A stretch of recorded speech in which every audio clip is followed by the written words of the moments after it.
comes home from school. And you say, "Hi, honey," and you give him a hug, and "How was school?" "Fine." "Well, what did you learn?" "Nothing." And that's the issue. Nothing. They're learning nothing. And sure, it's a 6-year-old child, and all they want to do is go outside and play with cars and play with their friends. But what if it really is nothing? And then they look off in 10 years, and they're trying to pick out schools and what they want to do in their life, and they have nothing to go off of. So how can we fix that? Because we want children that are going to go off and change the world and change the generation. And they're learning nothing. So the issue is, what can we do to a school? How can we change it? How can we make it so great that our children reach their full potential? So before we begin, I want to talk about a study that was done in Kansas State University, run by a professor, and he asked his students to basically describe their learning experience. And you get, my class sizes are an average of 115 people. 15% of my professors know my name. I Facebook all of class. I'm on my computer all of class. I study maybe 2 hours a night. And this isn't elementary school or middle school or even high school. This is Kansas State University. So these are children that are going on to a higher level of education, which is what we've been promoting them their entire lives. And they're not capitalizing on it, and they're not enjoying it, and they're not wanting to be there and appreciating this opportunity. So we need to look at basically what we can do to make our students want to learn. So how can we make a school that's going to maximize learning?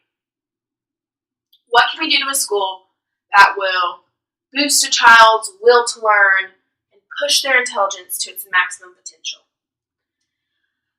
When I was researching, I discovered Kolb's learning theory.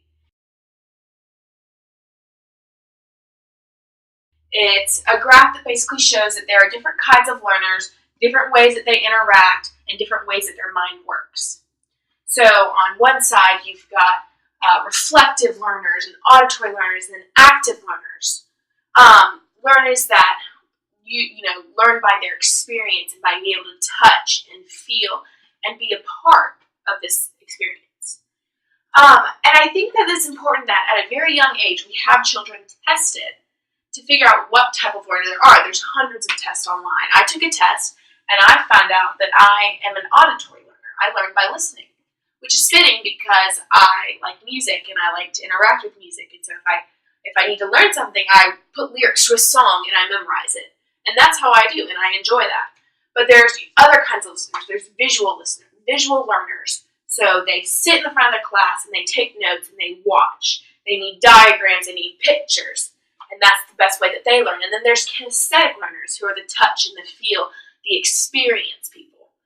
And so I think that if we want to make a school the best school that it can be, that we start out at a young age and we have these children tested and then we separate them.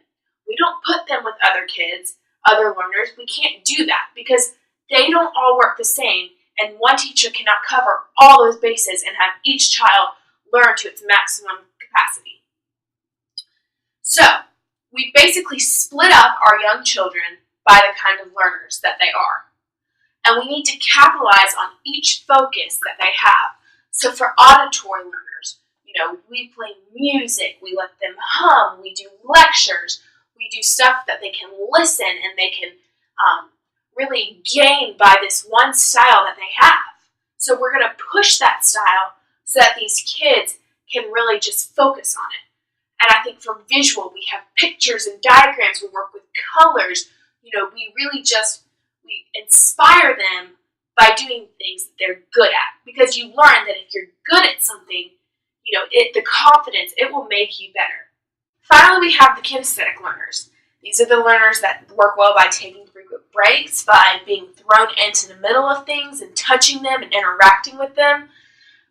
They need to be active, they need to be moving, they need to put their body into the actual scenario. So obviously that's a whole different kind of style for a kid to do. This brings on another point of exercise and being active. Now, all you recess haters can calm yourselves down because recess is actually good for your child. Whoa. I know, it's crazy. Huffington Post did a study that exercise actually has several benefits to the brain. So clearly it reduces stress. So a less anxious kid is obviously going to be more willing to learn and put forth the effort. Also, we all know that exercise releases endorphins, which make you happy. So a happy kid is going to be more willing to learn and put forth his effort. Interesting enough, we know that exercise does not prevent Alzheimer's, but slows down the progression of the symptoms. So it prevents the cognitive decline because it prevents the degeneration of the hippocampus, if I'm saying that right, which is part of the brain that's memory and the learning. And so basically, if we're boosting these chemicals that prevent this decline, this child is going to be able to remember things that we're throwing at it, that, it's going to boost its learning capability. So we need to basically, just let this kid have these breaks and let them go out for recess and make them run. Don't let them sit. Make them run. Put games out there, freeze tag and games where you're interacting with other children. And so basically, this exercise is actually good for their brains. Also, one other thing is that it releases one other brain-derived protein. It's called BDNF, and it basically it helps with decision making and higher thinking and learning. And so, if you have this child that's actually working out, it's going to have this protein that not a lot of brain. The brain is obviously lacking. And so this is going to help them with their reasoning and their higher learning and their thought processes.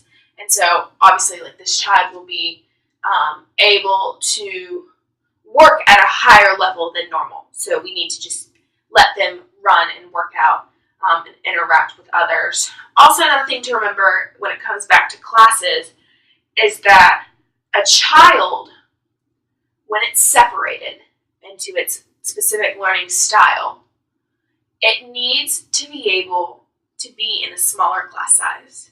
I think a big issue with some of these bigger public school systems is that the child loses a lot of the attention of the teacher, which it might need, because there's 40, 50 kids in a class.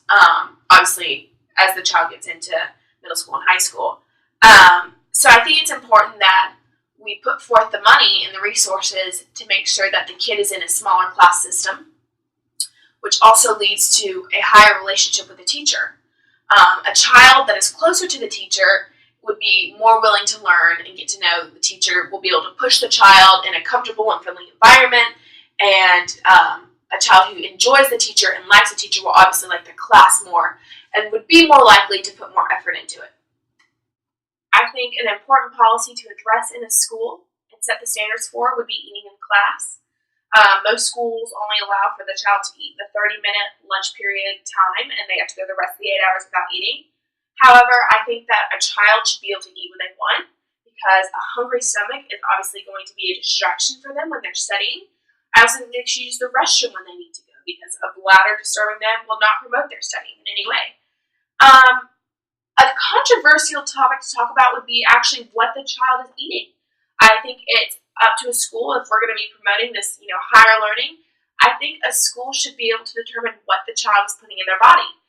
A student on a sugar rush, eating Twinkies and cake and high carbs, is obviously going, it's not going to have this protein and this low fat stuff that's good for them and helps promote their thinking and their attention span and keep them full longer, because the sugar is just going to make them crash. They're going to have energy and then they'll crash, and that's not going to allow them to be using their bodies and their minds at the highest potential that they could be, versus if they're eating carrots and lean meats and the right amount of carbs and fruits and vegetables. They're going to be full longer, they're going to be comfortable, they're going to be fit, and they're going to be able to put forth the effort into school.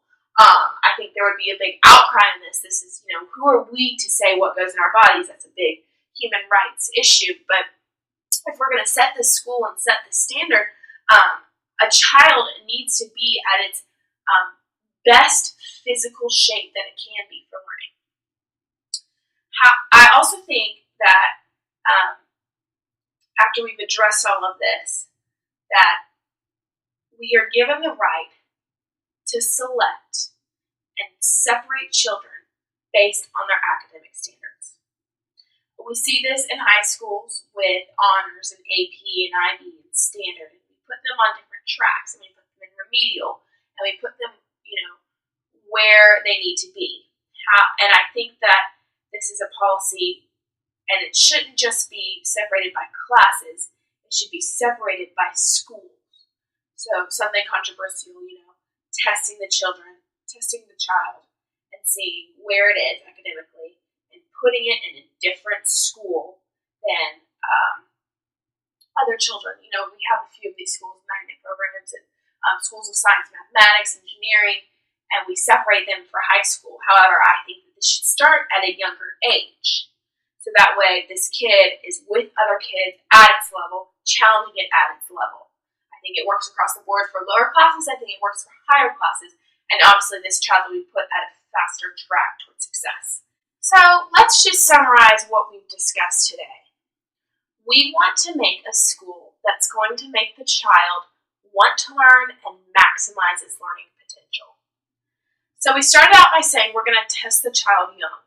We're going to figure out where it is academically, how hard it, how devoted it is to studies, what it, the IQ level and its potential for focusing and studying. We're going to also test it for its learning style. So we first separated the child by its learning capacity. Now we're going to separate it even further by its learning style. So we're going to have these classes that are smaller and more specialized. We're going to have the children develop relationships with their teachers and get to know their teachers and have their teachers get to know them. It's hopefully going to promote them wanting to learn, them being more interested in learning, and learning being easier for them. We also want our child to exercise, promote proteins, and it's going to help boost the proteins in their brain. That prevents memory loss, and that helps with higher reasoning and thinking and learning. We're going to allow them to eat when they want, but we want them to eat healthy food. Obviously, these are controversial ideas. They kind of go against the standard that we have for our education here in America. But I think that this drastic idea is something that would really work. I think that we are so against changing what we have that we don't realize what we have is so bad. And I think that if we started to implement some of these new ideas and we specialize children in what they're good at and actually teach them stuff that they want to know and stuff that will help them in life, that we could see beyond amazing results. Thank you very much.